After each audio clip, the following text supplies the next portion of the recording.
Hi, my name's Holly and I'm an animal illustrator. I draw animals. But I also write and I love making books. So this is part one of me doing a big old book.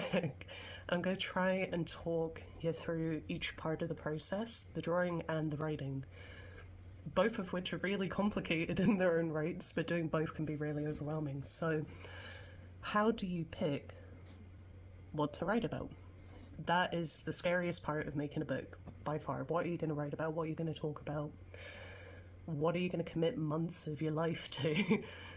Writing and talking and drawing and promoting and all of that stuff. And for me, the simplest way to do it is to just sit down and go, what do I even like? Like, what do I even like?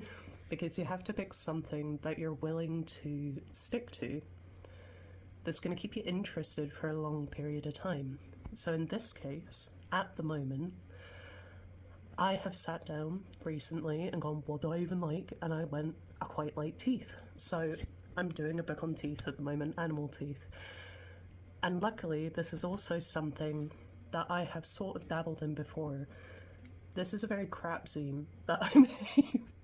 I made over 2 years ago, I think, for a project that I had about 4 days to do it with, and although it's not very well made, although the graphics could be improved, I'm talking about the text more than the illustrations, but they could be fixed too.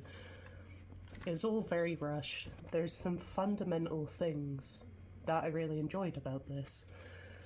So I've decided to elaborate on it, make it into a big sexy book, rather than a crappy zine that I've never done anything with since. And sometimes having that basis of I've dabbled in this before is also a good way to start things.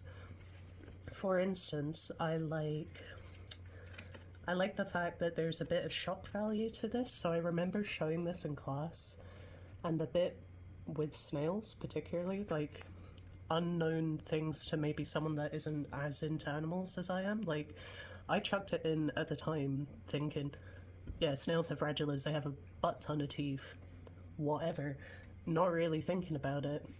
But to a general audience, that had such an impact and a shock value, and people were like, what? That has kind of stuck with me ever since. And it's also good to consider your areas of expertise when you're picking a topic. For example, I already knew that. I already knew that nudibranchs and a bunch of other weird stuff have these radulas. But that could be the kind of content that is really interesting to your readers. So things to think about.